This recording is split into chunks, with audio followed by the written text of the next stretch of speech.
Beaucoup de gens pensent que l'évangile, c'est grimper sur l'échelle de ses mérites, de ses œuvres, de ses capacités, faire des bonnes œuvres pour atteindre Dieu. Mais Dieu nous révèle que l'évangile, c'est lui qui, dans son amour, est descendu de l'échelle pour venir à toi, à moi. Il est venu jusqu'à nous. Et il vient à toi encore ce matin. Et il veut te libérer. Et on va voir ensemble maintenant comment par la grâce de Dieu, on vient le chanter, dans l'abondance de sa grâce, il peut briser le pouvoir du rejet, le pouvoir que l'ennemi a mis peut-être sur ta vie et t'empêche de revenir au cœur du Père. On l'a chanté aussi. Ils ne connaissaient pas mon message, New Season. Mais tout a été conduit parce qu'au-delà de nous, oubliez-nous, il n'y a pas de souci, mais n'oubliez pas Dieu. Au-delà de nous, il y a la présence de Dieu qui nous appelle tous à rejoindre la maison du Père. Amen. Merci New Season.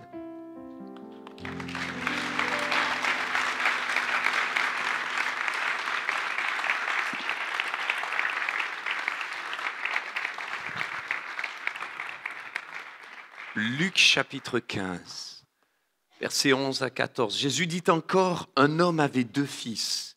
Le plus jeune dit à son père, « Père, donne-moi ma part d'héritage. » Alors le père partagea ses richesses entre ses 2 fils. Et quelques jours après, le plus jeune fils vend tout ce qu'il a reçu et il part avec l'argent dans un pays éloigné.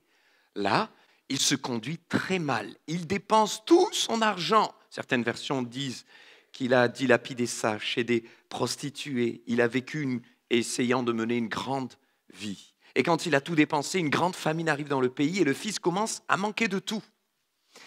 Il va travailler pour un habitant de ce pays. Et oui, mes amis, la roue tourne.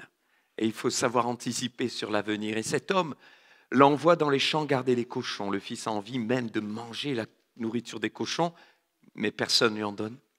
Alors il se met à réfléchir et se dit même en lui-même, chez mon père, tous les ouvriers ont assez à manger, même ils en ont trop. Et moi ici, je meurs de faim. Je vais partir pour retourner chez mon père. Je vais lui dire, Père, j'ai péché contre Dieu et contre toi. Je ne mérite plus d'être appelé ton fils. Fais comme si j'étais l'un de tes ouvriers. Il part pour retourner chez son père. Et le fils est encore loin, mais son père le voit. Il est plein de compassion pour lui. Il court à sa rencontre. Il le serre contre lui, il l'embrasse. Alors le fils dit à son père, « Père, j'ai péché contre Dieu et contre toi. Je ne mérite plus d'être appelé ton fils. » Mais le père dit à ses serviteurs, « Vite, vite, apportez le plus beau vêtement, habillez mon fils, mettez-lui une bague au doigt, des sandales aux pieds, amenez le veau, a fait grossir et tuez-le, mangeons, faisons la fête. Oui, mon fils qui est là était mort et il est revenu à la vie. Il était perdu, il est retrouvé. » Alors ils commencèrent à faire la fête. Et pendant ce temps, le fils aîné, lui, travaillait dans les champs. Quand il revient et s'approche de la maison, il entend de la musique, des danses. Et il appelle un de ses serviteurs et lui demande ce qui se passe. Le serviteur répond, « C'est ton frère qui est arrivé.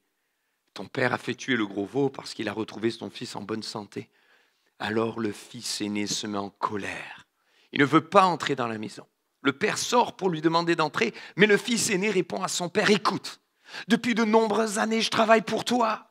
J'ai jamais refusé d'obéir à tes ordres. Pourtant, tu m'as jamais donné une petite chèvre pour faire la fête avec mes amis et ton fils, qui est là, à manger tout ton argent avec des filles.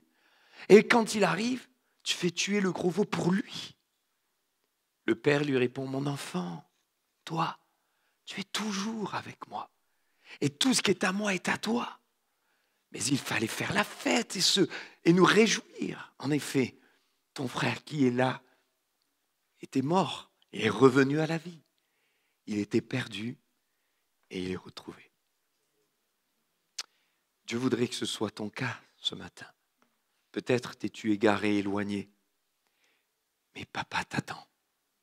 Le Père Céleste t'attend et il t'appelle. Le fils cadet a d'abord rejeté son père. Oui, rejeté son père. Et d'ailleurs, cette parabole, on l'appelle communément et souvent la parabole du fils prodigue. Laissez-moi vous dire que je ne suis pas tout à fait d'accord. Tournez-vous vers votre voisin et dites-lui, on va apprendre quelque chose ce matin. Et dites-lui, tu veux savoir quelle est cette parabole? Allez-y. Voilà, et maintenant regardez-moi, on va essayer de voir c'est quoi cette parabole. Jésus ne dit jamais, je vais vous raconter la parabole du fils prodigue. Jamais, vous le verrez écrit.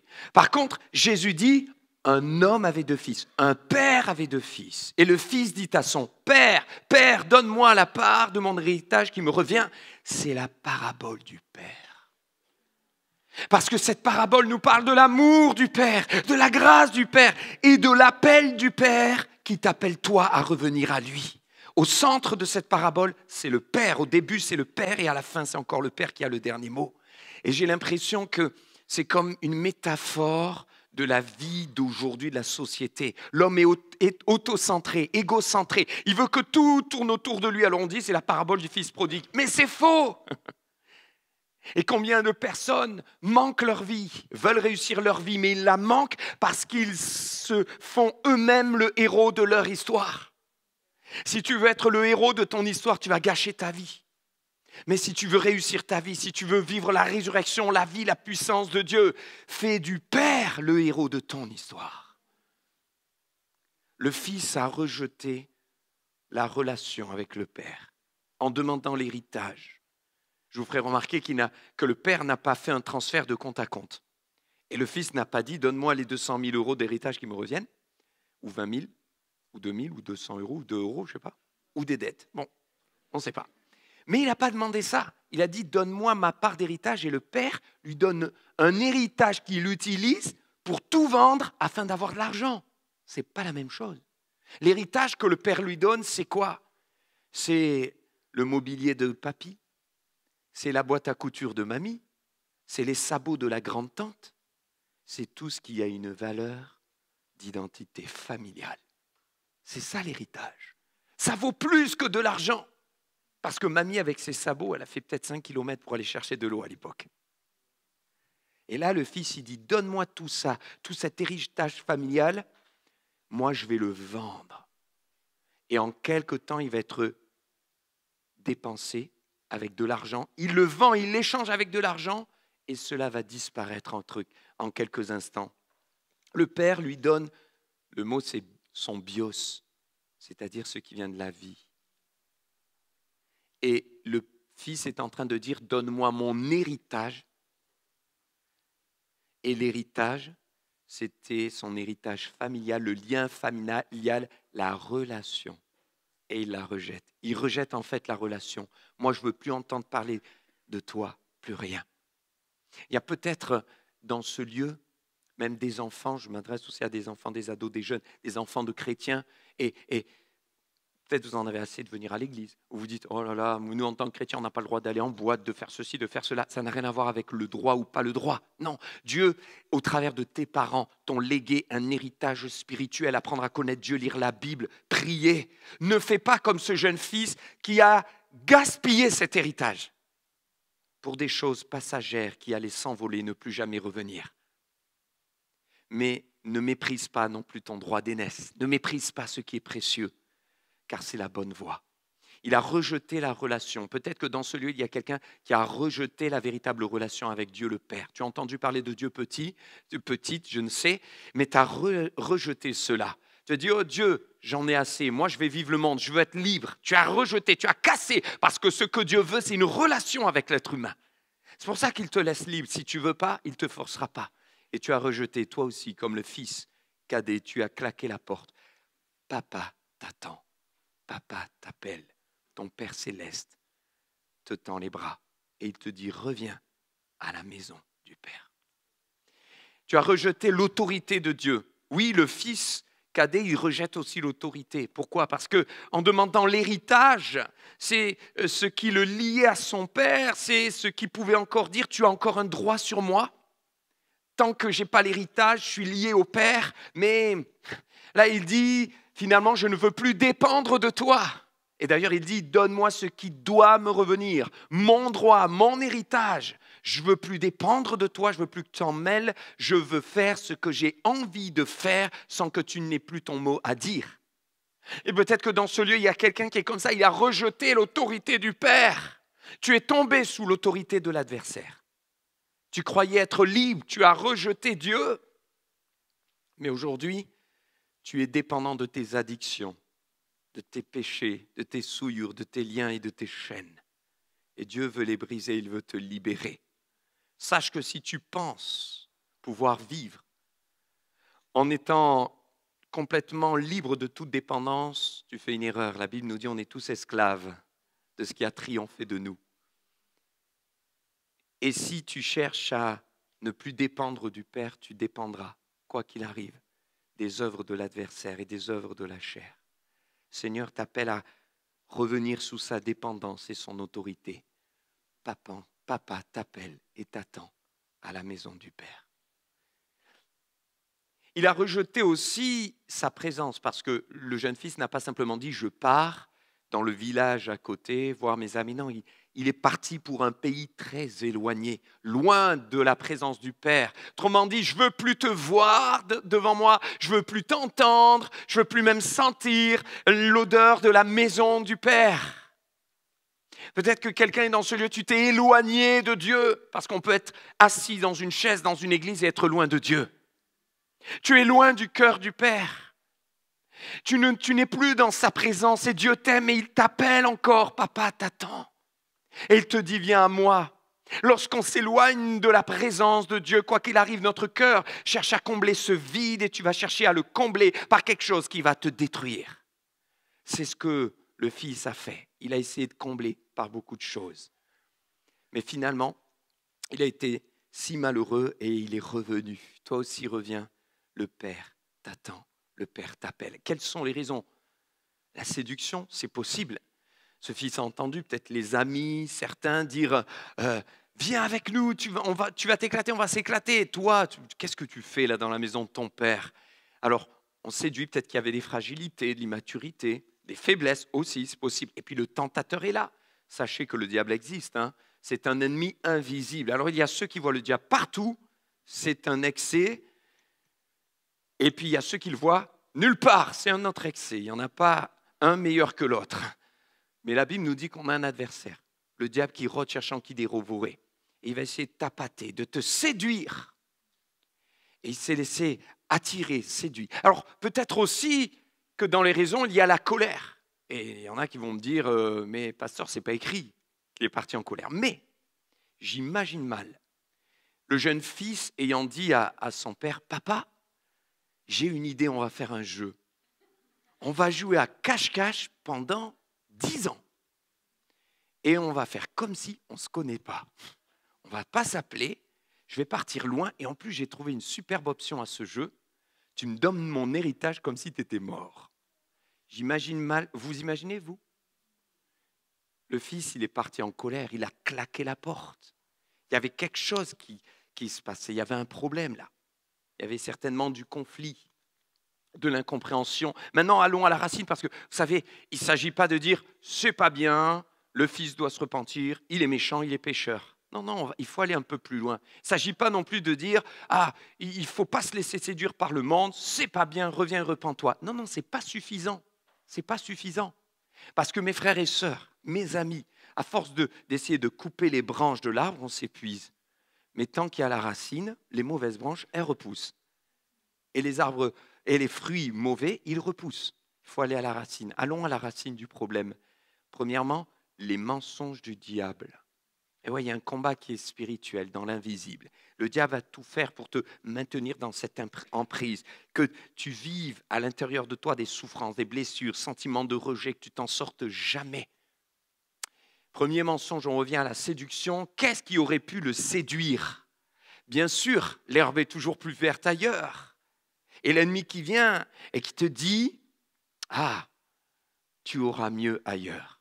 Oui, c'est pas mal là où tu es, mais il y a plein de choses. Alors c'est vrai, là, il peut être appâté, séduit. Vous savez, notre âme, elle a besoin de vivre, elle a besoin d'être heureuse. Et si vous posez la question à des personnes, nous, un jour, avec Marlène, on avait fait ce travail-là, cet exercice-là, on ne s'imaginait pas avoir cette réponse-là. Qu'est-ce que vous souhaitez le plus? On avait fait un sondage. Le mot qui revenait, c'est être heureux. Les gens veulent être heureux. Vous voulez être heureux? Non? Moi, oui, hein, je ne sais pas. Non, vous voulez être heureux? Alléluia, je ne sais pas ça. On veut être heureux. Et on se dit, ah, je veux que mon âme soit heureuse. Et le jeune fils s'est dit, pour que mon âme soit heureuse, il faut que j'aille dehors. Parce que là-bas, ça a l'air fun. Sauf que ce qu'il ne savait pas et qu'il n'avait pas compris, c'est que pour que ton âme soit heureuse, il n'y a qu'un seul endroit. Ce n'est pas dehors, c'est à la croix. Et quand tu vas donner ta vie au Seigneur et que tu viens à la croix pour voir ce qu'il a fait pour toi, tu réalises qu'il est mort pour toi, mais toi aussi, tu meurs à toi-même. Et Jésus te ressuscite. Et là, ton âme, elle est heureuse. Parce que ce n'est plus toi qui vis, c'est Christ qui vit en toi. Et puis, le deuxième piège, c'est l'interprétation. Jésus dit, le diable est un menteur. Il ment dès le commencement. C'est le père du mensonge. Et beaucoup de personnes ne réalisent pas qu'ils sont tombés dans le piège du mensonge d'une manière très subtile. Et le piège du mensonge d'une manière très subtile, c'est l'interprétation. Ah, ce frère est passé devant moi sans me dire bonjour, je suis sûr qu'il m'en veut.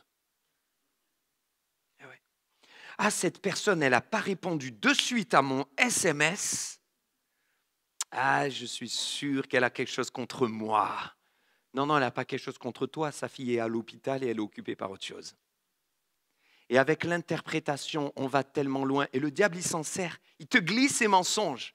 Et là, tu cogites. Et la machine à laver, ça va vite. Et lui et elle. Et tu te fais tout un film et c'est juste faux. Et tu tombes dans les pièges du diable. Et après, tu vis dans le rejet. Tu rejettes les autres parce que quelqu'un qui n'a pas résolu le problème du rejet intérieur, il se met à rejeter les autres. Alors le Seigneur veut guérir ton cœur. Et te dire, mais ne cède pas à ce mensonge de l'interprétation qui te ferait dire on ne t'aime pas. Le fils est parti. Alors il était en colère. Pourquoi il est parti en colère? Je ne sais pas, c'était le petit dernier. Mais parfois il y a des problèmes dans les fratries. Hein. Parfois le petit dernier, il se sent, comment dire? Pourquoi il y a des rires? Un jour j'étais chez Euro Disney en famille, enfin on était partis chez Euro Disney. Et il y a un petit garçon, je me rappelle, qui était sur un banc. Et vous savez, ses parents se sont assis et à chaque fois qu'il s'asseyait, hop là. Vous connaissez ça? Le parent se rapprochait, hop, il s'éloignait. Vous connaissez ça? Il n'y a personne qui connaît ça? Quand l'enfant, il ne veut pas être trop près, là, on sent qu'il n'est pas très content. Moi, j'étais assis jusqu'à ce qu'il me colle, qu'est-ce qui t'arrive? Il boude, il n'est pas content. Il dit, j'ai pas le droit de faire un manège. Pourquoi? Mes parents ne m'aiment pas. Ah. Le père, il était mal à l'aise, il s'est encore approché. Non, c'est pas qu'on l'aime pas, c'est juste qu'il n'a pas la taille, il n'a pas le droit. Vous savez, parfois on se fait des films. Papa ne m'aime pas. Dieu ne m'aime pas. Combien de personnes s'illusionnent comme ça? Peut-être parce que tu as prié, tu n'as pas encore été guéri et tu dis Dieu ne m'aime pas. Dieu me rejette. Et je ne sais pas ce que le fils cadet a vécu pour partir en colère, mais peut-être qu'à un moment donné, il s'est fait tout un tas d'interprétations. En tout cas, entre les deux frangins, ce n'était pas le beau fixe. Je ne crois pas. Je ne pense pas que la météo était ensoleillée. Pourquoi je dis ça? Parce que quand, dans une fratrie, il y en a, je suis sûr qu'il y a des parents ici. Vous allez me comprendre. Vous savez, parfois, les enfants, ils se liguent ensemble contre les parents. Ça arrive. Ouais. Et quand il y a quelque chose, ils sont capables parfois d'être solidaires. Et voyez le fils, là, cadet, il part, mais il ne dit rien au fils aîné. Le fils aîné n'est pas au courant, il n'y a pas de communication entre eux. Et quand il revient, regardez bien, le fils aîné apprend que le fils cadet arrive, il ne veut pas le voir. Donc je pense qu'il y avait de l'eau dans le gaz entre eux. Et il y avait un problème entre eux. Parfois, il y a des problèmes entre les fratries. Et peut-être qu'il y a quelqu'un ce matin qui se sent concerné. Tu as l'impression que tu as été moins aimé que ton frère, que ta sœur. Et tu as développé de la colère. Et à ton tour, tu as rejeté ton père. Le Seigneur veut guérir ton cœur. Il veut t'aider à briser le pouvoir du mensonge du diable. Et briser le pouvoir du sentiment aussi de rejet. La blessure. Le piège du transfert. Troisième point. Alors, en même temps, il y a des personnes qui ont véritablement été rejetées. J'ai lu le témoignage d'un jeune garçon. qui a été rejeté à la naissance à cause d'une malformation physique. Et dans cette culture, ces malformations sont considérées comme une malédiction. Et donc, il a été rejeté. Il s'est retrouvé dans une famille qui, à son tour, l'a rejeté. Puis une autre qui, à son tour, l'a rejeté. Et il est allé de maison en maison, de foyer en foyer, comme cela. Pourquoi ? Parce que tout le monde avait peur de la malédiction. Alors que c'était une malformation physique et j'ai envie de dire, il avait besoin justement encore plus d'attention que les autres et il a eu la double peine. Mais vous savez, Dieu a vu son cœur et il est allé à sa rencontre. Et bien sûr, l'histoire est longue, je vous le résume. Et ce jeune garçon va grandir et un jour, eh bien, il va rencontrer un chrétien qui va lui parler de Jésus. Et il va être attiré par cet amour tellement il avait besoin. Il était bouleversé par l'amour de Dieu, bouleversé par l'amour de Jésus. Il est venu au Seigneur, il s'est converti. Mais ça, c'est gloire à Dieu. Et il a été recueilli par un père qui, lui, ne le rejetait pas. Mais j'aimerais vous dire une chose, lui-même dans son témoignage dira, il m'aura fallu des années pour guérir de la blessure du rejet. Parce que même quand je me suis converti, je me méfiais de tout le monde, je faisais confiance à personne. Et dès qu'il y avait quelque chose, j'avais l'impression qu'on me rejetait. J'avais besoin que Jésus guérisse mon cœur. Et à mon tour, je rejetais les autres. J'aimerais te dire à toi, si tu ne guéris pas de ta blessure de rejet, même si ça a été vrai, même si tu as été rejeté, tu as besoin d'en guérir parce que si tu n'en guéris pas, tu vas rejeter les autres à ton tour. Et si tu n'en guéris pas, à chaque fois, tu auras un problème dans ta relation avec Dieu, même si tu le connais. Parce que quand Dieu n'exaucera pas ta prière, tu diras, c'est parce que Dieu ne m'aime pas. Tu penseras que c'est Dieu qui te rejette. Alors le Seigneur te dit, viens au pied de la croix. Viens et laisse-moi guérir ton cœur en profondeur. Ne tombe pas dans le piège du transfert. Vous savez, le piège du transfert, c'est on humanise Dieu. On l'a entendu encore dans le témoignage, dans les chants. Dans l'Ancien Testament, ils n'arrêtaient pas d'humaniser Dieu. Ils faisaient d'ailleurs des statues, des idoles. Et Dieu leur a dit, c'est une abomination. N'humanise pas Dieu. Le problème, quand on a été rejeté par son père terrestre ou par sa mère terrestre ou par ses parents ou par des gens de notre famille, de notre entourage, c'est qu'en s'approchant de Dieu, après, inconsciemment, on a tendance à voir Dieu comme les autres. Et on pense que Dieu nous rejette, alors on dit, mais je ne sais pas s'il va m'accepter. On s'approche, on prie, et comme on ne ressent rien, on dit, c'est parce que Dieu me rejette. Faux! Brise le pouvoir de ce mensonge. Dieu n'est pas un homme pour mentir. Il t'appelle à la croix. Il te tend les bras. Il ne te rejette pas. Mais lui-même a accepté d'être rejeté afin que toi, tu sois attiré à lui. Il est venu, Jésus, sur la terre. Quand Dieu a dit, qui enverrai-je ? Il a dit, me voici, envoie-moi. Il est venu et il a été rejeté des siens, rejeté de sa famille, rejeté de sa patrie, rejeté de sa créature, toi et moi, des hommes qui l'ont crucifié. Et il est allé à la croix pour nous sauver. Et les bras sont grands ouverts parce qu'il veut t'attirer. N'humanise pas Dieu. Dieu est au-dessus de tout ce que tu peux imaginer. Dieu est amour. Papa t'attend à la maison du Père. Ce fils cadet, peut-être on le voit, certains le voient et se disent quand même, il est parti, il a fait n'importe quoi, il a vécu dans le monde, il a péché, c'est pas bien. Mais j'ai un secret. Vous savez quoi ? Ce fils cadet, c'est toi. C'est moi. C'est nous. À chaque fois que Dieu m'a appelé dans sa présence et que j'ai refusé sa présence, je suis le fils cadet. À chaque fois que j'ai coupé ma relation avec lui pour dépendre d'autre chose, je suis le fils cadet. À chaque fois que j'ai écouté le mensonge du diable et que j'ai interprété et à mon tour rejeté quelqu'un, je suis le fils cadet. Et Dieu t'appelle à revenir à lui. Mais le fils aîné à son tour va rejeter le père. Parce que le fils cadet va faire toute cette démarche de repentance. La clé, la repentance. Il marche sur son orgueil, il est vrai, il revient à Dieu. Je lui dirai, j'ai péché contre le Dieu et contre toi. Je suis plus digne d'être appelé ton fils. Et il fait ce chemin, il y a un combat, mais il revient. Et le père est tellement heureux, il le court, il le prend dans les bras, il le sait, il embrasse, mon fils était mort, il est revenu à la vie. Vite, changez ses vêtements, on fait la fête, c'est la joie. Et le fils est dans les champs, il travaille, le fils aîné. Et il entend tout ça, il dit, mais c'est quoi ça ? La fête ? Et les serviteurs vont lui dire, mais oui, ton petit frère est revenu à la maison. Quoi? Et là, il se met en colère, sentiment d'injustice. Moi, je suis resté fidèle, je ne suis jamais parti de la maison.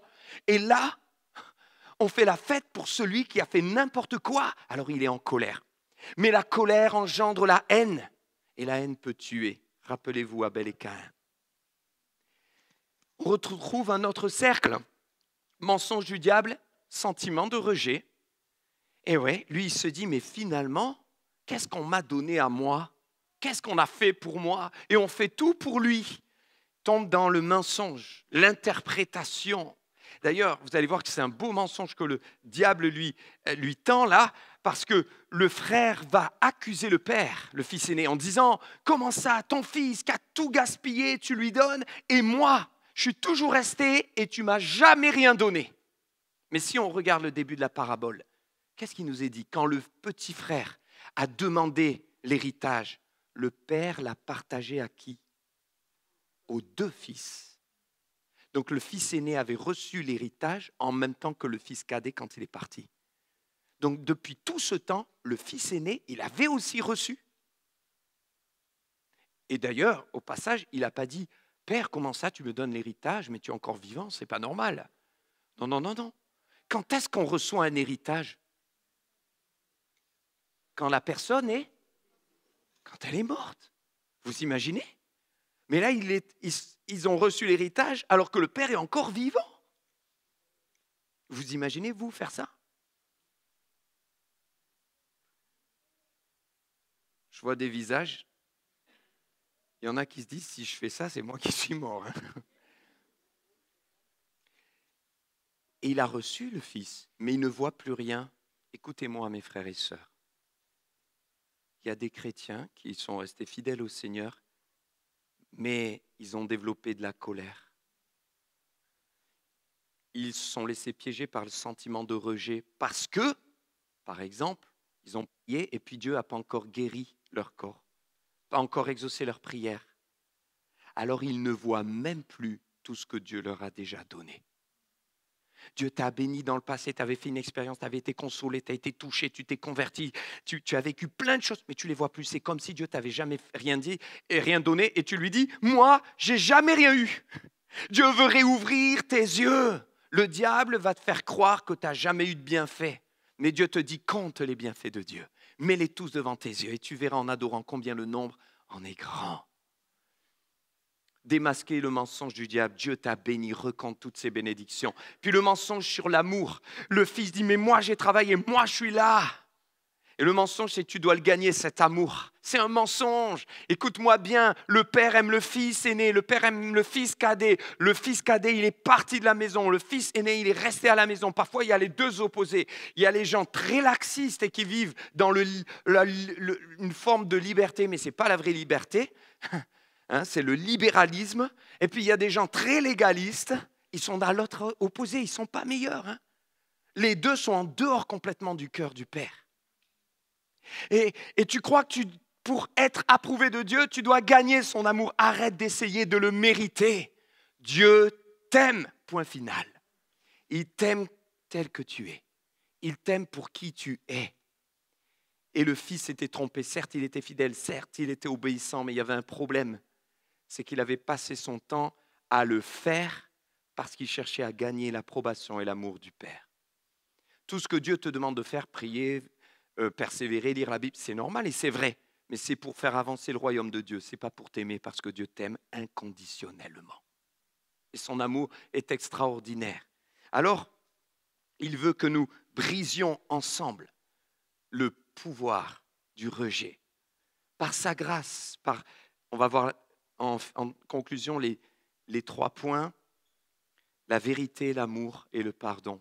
Par la vérité, vous connaîtrez la vérité et la vérité vous rendra libre. Quand le fils cadet revient vers le père, que fait-il? Il réfléchit en lui-même. Le terme erkomai, c'est il met son cœur à nu publiquement, sauf que là, il se parle à lui. Il entre en lui-même, j'irai vers mon père. On va dire vrai, on va parler vrai, on va jouer vrai. Mon frère, ma sœur, si tu veux retourner à la maison du Père et être heureux, Mon ami, Dieu t'attend, papa t'attend, mais la condition, c'est la vérité. Le péché est un virus qui aime à se développer dans l'obscurité. Et le diable n'aime pas la vérité. Mais quand tu proclames la vérité, il y a une libération. Et vous savez, il y a 3 dimensions lorsqu'on choisit de vivre dans la vérité. Parce que, vous savez, vous avez quelqu'un qui est là, qui vous pose la question, par exemple ce matin, je ne sais, peut-être après la réunion, il y en a qui vont en profiter, je ne sais pas, et qui vous dit « Ah, j'ai l'impression que tu ne vas pas bien ». Et vous répondez « Ah, si, ça va très bien ». Alors qu'au fond, ça ne va pas du tout. Ça arrive, parce qu'on n'a pas envie de vraiment dire, par exemple. Ben, quand vous faites ça, il y a 3 dimensions dans le mensonge. Premièrement, vous vous mentez à vous-même. Deuxièmement, vous mentez devant Dieu, parce qu'il sait tout. Et troisièmement, ben, vous mentez aux autres. Voilà. Alors que la vérité serait peut-être de dire « Ah, c'est vrai que ça ne va pas fort, mais écoute, je n'ai pas tellement envie d'en parler, puis je sais que Dieu est là. » Par exemple. Mais il y a des choses, bien sûr, avec des sujets beaucoup plus graves. Et regardez ce qu'il fait. Il va vers son père et il joue vrai. Il met son cœur à nu. J'ai péché. Il ne va pas se mentir à lui-même. L'apôtre Jacques dit que certains se trompent par de faux raisonnements. Et quand tu reviens à Dieu, peut-être ce matin, il y a quelqu'un qui va revenir à la maison du Père, mais arrête de dire « je reviens parce que je suis attiré par la douce, puissante présence divine de l'Esprit et de l'onction de Dieu ». Dis la vérité. La vérité, c'est que tu reviens parce que tu as perdu ton travail. La vérité, c'est que tu reviens parce que ton couple va mal.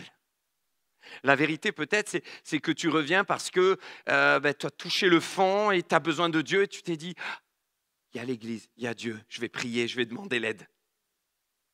Parce que si vous regardez bien ce fils cadet, pourquoi il revient? Il y a plein de raisons, mais la première raison pour laquelle il revient, c'est quoi? Il est ruiné, il est à sec et il a faim. Donc, certes, j'en conviens, ce n'est pas très spirituel, profond, glorieux de dire je reviens, c'est un peu égocentrique. Mais je vais vous dire, il vaut mieux être vrai avec Dieu. Et lui dire, Seigneur, je vais être vrai, j'avoue, je confesse, si je n'avais pas eu cette galère, je ne serais pas revenu. Mais je reviens. Et vous savez quoi? Dieu va vous bénir et il va transformer justement cette relation qui est immature peut-être encore en une relation saine avec lui où vous ne chercherez pas à gagner son amour ou à lui dire merci juste quand il exauce, mais juste à développer une véritable relation avec lui. Et du coup, vous n'allez pas essayer de tricher devant lui, vrai envers soi-même, mais vrai aussi envers Dieu. Et vous remarquerez que quand le fils cadet revient vers le Père, il dit « J'irai vers mon Père et je lui dirai « Père, j'ai péché contre Dieu et contre toi. » Ça commence par Dieu. Mais il y a beaucoup de gens qui ne l'ont pas compris. Alors quand tu es en querelle avec quelqu'un, peut-être tu lui as mal parlé, certes tu lui as demandé pardon, quel courage, c'est bien, super, mais tu as oublié quelque chose. Celui que tu as offensé en premier, c'est Dieu. Est-ce que tu lui as demandé pardon, Seigneur? Eh oui. Et quand tu as menti à quelqu'un, il s'en rend compte, etc., tu demandes pardon parce que tu as du courage, c'est bien. Mais lequel tu as offensé en premier? C'est Dieu. Et lui, il a tout compris. J'ai offensé d'abord Dieu, conviction de péché, réalité spirituelle qui s'ouvre devant ses yeux. À chaque fois que je pêche, en fait, j'attriste le cœur du Père et c'est d'abord lui, vers lui que je dois revenir. On ne peut pas tricher avec Dieu. Il y a un ami qui me racontait, il cherchait son téléphone portable. Merci Johanna, je le réemprunte pour mon illustration. Et il cherchait son téléphone partout. Il avait un coup de téléphone professionnel à passer. Puis à un moment donné, il arrive vers son garçon et il voit son garçon comme ça. Et il lui dit, tu as vu mon téléphone portable? Non. Ah, qui c'est qui a pris mon téléphone portable? Je ne sais pas. Tu sais où il est? Non, je ne sais pas du tout où il est. Bon, quel est le parent qui se fait avoir comme ça? On le sait tous où il est. D'ailleurs, il dépasse le téléphone. Vous le voyez. Hein? Alors, peut-être que le garçon avait un message à faire passer au papa, hein, genre lâche ton téléphone et viens un peu avec moi. Bon, ça c'est une autre histoire. Mais voyez, on rigole, on se dit c'est enfantin, oui, mais on fait pareil avec Dieu. Des fois, on essaie de lui cacher les choses. Mais Dieu, il voit tout. Et en plus, quand tu caches derrière ton dos, sache que Dieu, il est devant, il est derrière aussi. Alors, il est partout. Et tu le chantes d'ailleurs, tu es devant, derrière, autour de moi. Oui, mais vis-le dans ta situation. Ne cache plus à Dieu. Dis-lui, Seigneur, j'ai honte de moi. Voilà ce que j'ai fait. J'ai besoin de toi. La vérité libère. Il est vrai en lui-même, vrai envers Dieu et vrai envers les autres. Ah, là, ça fait mal parce que c'est pas facile. Quand tu reviens à Dieu, il va falloir être vulnérable. Accepter d'être aidé. Waouh! Accepter de se faire accompagner quand on comprend qu'on a un vrai problème en profondeur. Accepter de dire je suis faible, j'ai besoin d'aide. Humilité et vulnérabilité, il est revenu, il a compris qu'il avait besoin d'aide. D'ailleurs, il dit, traite-moi comme l'un de tes ouvriers, il va falloir que je recommence à zéro parce qu'il y a beaucoup de choses que je n'ai pas compris. Il manque des racines, il manque beaucoup de choses. La vérité, aussi envers les autres. Et frères et sœurs, Dieu nous demande d'être vulnérables, pas d'avoir un vêtement ou un masque. Tout homme est vulnérable. Vous avez devant vous un pasteur. Est-ce que j'ai des faiblesses? Oui. Est-ce que parfois, je n'ai pas envie de venir à la réunion?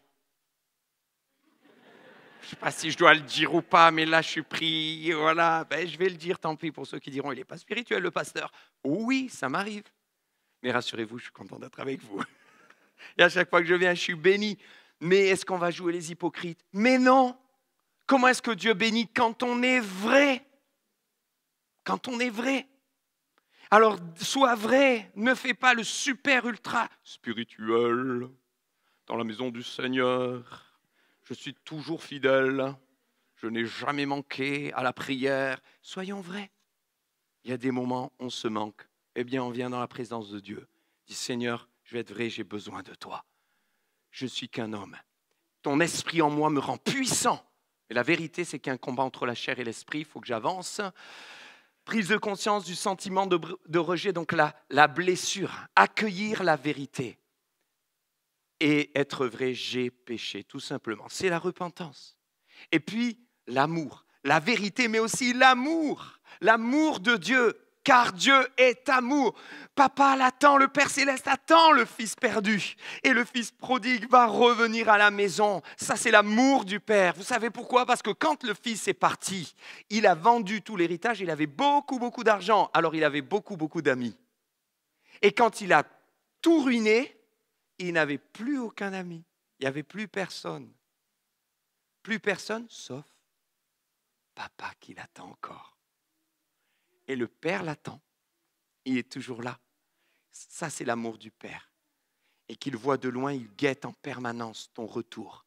Dieu t'aime, il t'attend. L'amour du Père qui l'attend, l'amour du Père qui court. Le Père l'attend, mais il court vers lui. Et il le serre dans ses bras, il court. Je me suis posé la question, mais pourquoi le Père court? Il y a plein d'explications possibles, mais moi, je crois que, entre autres, si le Père court, c'est parce qu'il sait que le chemin est difficile. Quand tu reviens à l'église, les premiers pas sont durs. Alors, quel jour je reviens? Dimanche 14 avril 2024. Et là, ça fait 2 semaines que tu as coché ça dans ton emploi du temps. Mais plus le temps passe, plus le jour approche, plus c'est compliqué. Les premiers pas sont durs. Quelqu'un me racontait, il est revenu à l'église, gloire à Dieu, mais pendant 1 an, la personne, elle venait, elle se préparait le dimanche, elle arrivait aux portes et elle repartait. Parce qu'il y a un combat qui est spirituel, le diable va tout faire pour te dire n'y va pas. Et là, les pensées vont venir, on va te juger. Il y a la mamie Gilberte qui va te dire tiens, ça fait 6 mois qu'on ne t'a pas vu. Il y a plein de choses qui vont... Et là, tu dis aïe, aïe, aïe. Et non, j'y vais pas. Vous voyez ce que je veux dire? Les premiers, d'ailleurs, entre parenthèses, pour parler de la mamie Gilberte, qui n'existe pas ici, rassurez-vous, je ne vise personne, elle est peut-être pleine d'amour, et si elle te dit ça, c'est parce que ça fait 6 mois qu'elle prie pour toi. Alors, des fois, il y a un peu de maladresse, mais il ne faut pas interpréter. C'est juste que ça ne fait pas plaisir quand tu sens mauvais spirituellement et que tu reviens et te dis, oh là là, les regards, les premiers pas sont difficiles. Alors le Père, il court, parce qu'il voit le Fils, il dit, ouais, il ne faut pas qu'il s'arrête, j'arrive. Les derniers pas sont difficiles, parfois encore plus. Vous le savez. Vous savez, c'est comme les gens, il n'y a pas longtemps, il y a un ami, un frère chrétien qui me dit, oh, c'est bientôt la retraite. Mais là, c'est les derniers mois, c'est dur. Vite! Les derniers mois sont toujours les plus longs, les plus durs, les derniers mètres. Comme quand tu fais un 800 mètres, n'est-ce pas, Naël? Non? 800 mètres, 20 km, 22 km encore plus, 21. Tu es là, le dernier kilomètre. C'est le plus dur. Alors le père, il court. Mais vous savez quoi? J'y réfléchis, je me suis rendu compte que le milieu de la course, c'est dur aussi. Parce qu'au milieu, ouais, en fait, la course, c'est dur tout le temps. C'est un combat. Mais ouais, parce qu'au milieu, si tu commences à marcher, aïe, aïe, attention, on va jusqu'au bout. Hier, je marchais avec Marilyn, mon épouse, et on marchait, là, on allait à un rythme, on avait besoin de décompresser. Ça arrive, hein? Vous croyez que les pasteurs, ils ont besoin des fois de décompresser? Alléluia. Je sens Alléluia dans vos cœurs, je le prends, Alléluia, priez pour nous. Et on s'est dit, il faut qu'on décompresse, on y va, on marche. Mais là, on a pris un rythme, et il y avait une montée, et je ne vous dis pas où, comme ça on garde nos secrets dans nos montagnes. Et à un moment donné, on a pris un rythme quand même assez relevé. Donc j'ai dit à Marilyn, j'ai senti qu'il y avait encore un peu de route pour arriver en haut, sur le plateau. J'ai dit, tu veux qu'on s'arrête? Elle avait soif. Et là, elle m'a dit, non, Nathan, s'arrête pas, on continue, parce que si on s'arrête là, ça va être dur de repartir. Et ouais, parce que ceux qui font du sport, de la marche, de la course, le savent. Il y a des moments, il ne faut pas que tu t'arrêtes. Tu as envie de t'arrêter, mais tu sais que c'est vraiment le moment où il ne faut pas que tu t'arrêtes. Vous me suivez? C'est comme au bord de la plage. On vous dit, ah, l'eau est un peu fraîche, vous êtes motivé, j'y vais, vous enlevez, vous préparez, mais au moment d'y aller, c'est dur.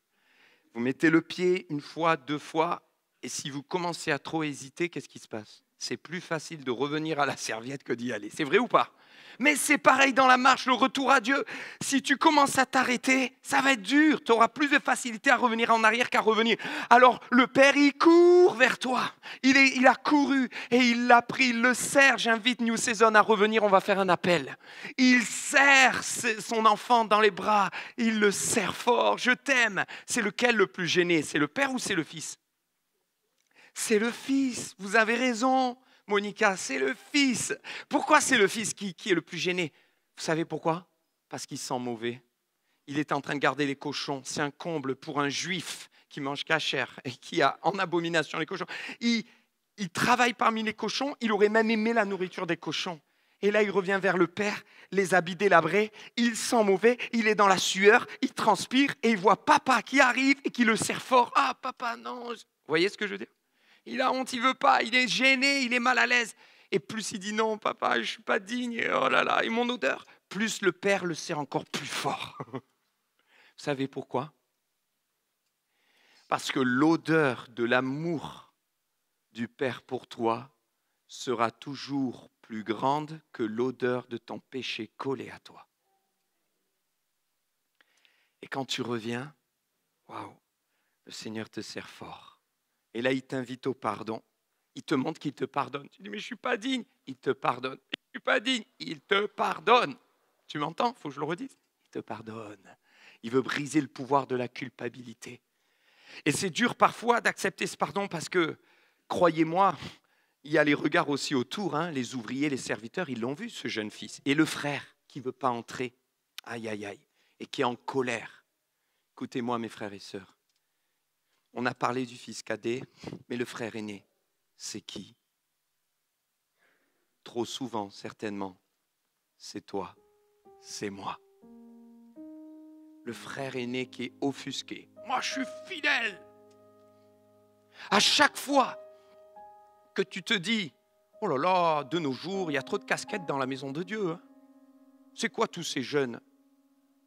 Et ce bruit-là, oh là là, c'est pas de la musique sainte. Chaque fois que tu as ce raisonnement, tu es le frère aîné. Non, je ne suis pas d'accord. Dans la maison de Dieu, on ne fait pas la fête. D'ailleurs, regarde le fils cadet, il est parti pour la fête. Erreur.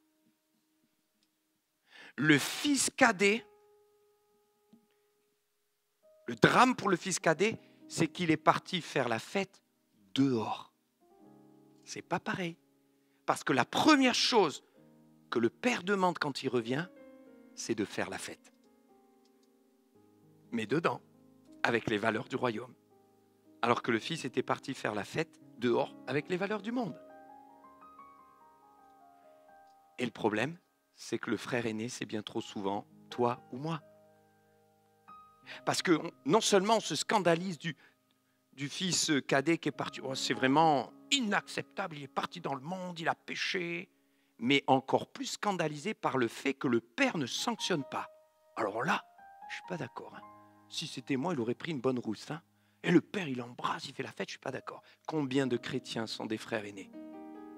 Ils veulent, quand les gens reviennent, qu'on les saque. Ils veulent qu'on les brise. Ah, lui, j'espère que le pasteur va lui mettre une bonne remontrance. Hein. Mais non. Parce que si le père l'accueille, qui suis-je moi pour le briser? Eh oui. Seigneur, change nos cœurs. Le père, il essaie d'attirer le fils cadet, mais il essaie d'attirer le fils aîné, parce que le fils aîné, je vais vous faire une confidence, il est dans la maison, mais en fait, il est en dehors de la maison du père. Son cœur, il est déjà éloigné depuis longtemps. Parce qu'il y a du légalisme, il y a de la religiosité, il y a de la condamnation, il n'y a pas d'amour.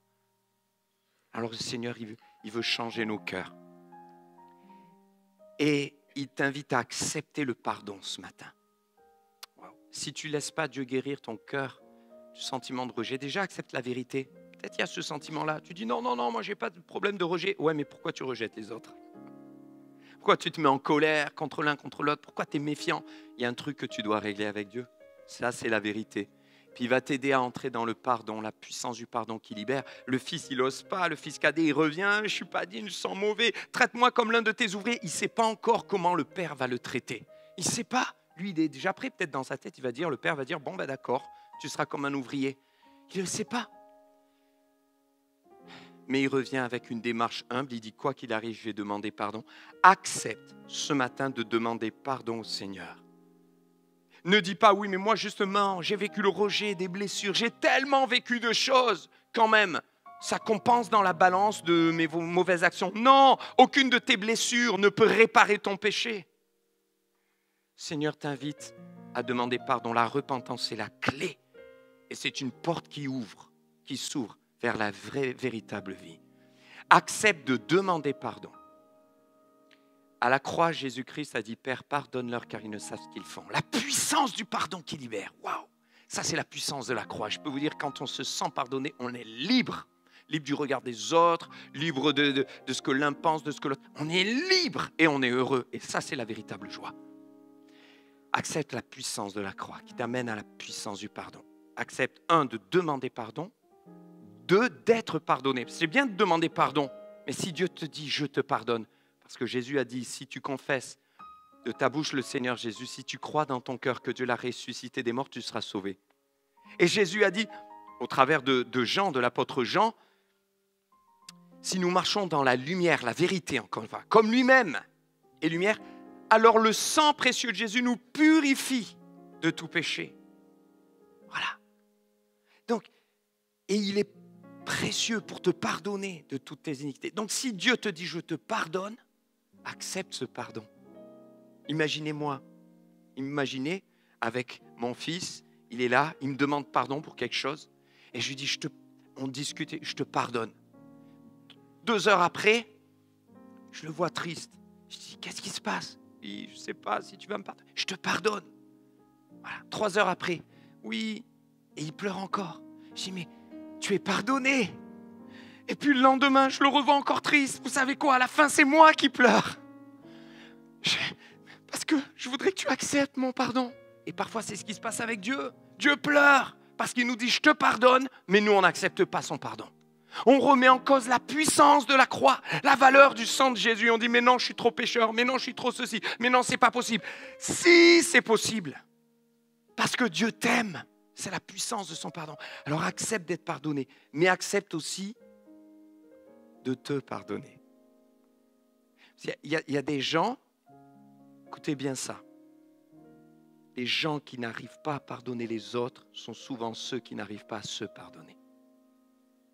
Il y a quelque chose de profond qu'ils n'ont pas réglé. Il faut que tu reviennes à la croix. Est-ce que Dieu est plus grand que toi? Il n'y en a que 4 qui le croient, ça? Rassurez-moi, est-ce que Dieu est plus grand que nous? Amen. Ah, vous voulez que je me mette avec vous, c'est ça, j'ai dit nous. Dieu est plus grand que nous. Si donc Dieu te pardonne, qui es-tu toi pour ne pas te pardonner? si Dieu est plus grand que toi. Et puis dernier point, accepte à ton tour du coup de pardonner. Si Dieu t'a fait grâce aux autres. Il est là. Amen. Il y a des pasteurs, M. Trichard, Anaël Bernardini, moi-même, et on va prier pour vous. Venez pendant ce temps d'appel, on va terminer comme ça. Tu as besoin d'être guéri dans ton cœur. Peut-être il y a un mot qui a résonné ce matin, rejet, sentiment de rejet, je ne sais pas, blessure, pardon. Ouais. Peut-être qu'il y a des conflits dans la fratrie, il y a des fratries, il y a des choses à régler, à restaurer, il n'y a que Dieu qui puisse le faire. Viens au pied de la croix. Dieu t'a tant aimé qu'il a donné Jésus, son Fils unique, afin que tu sois sauvé. Venez pendant ce chant, venez dès maintenant, on va prier pour vous, on va vous imposer les mains, on va combattre ensemble, parce qu'il y a un combat spirituel, le diable ne veut pas que tu fasses ce chemin, mais papa t'attend, reviens à la maison du Père, reviens au cœur du Père, retrouve cette relation, retrouve la présence de Dieu, tu l'as quitté, reviens, le Seigneur t'attend, alléluia.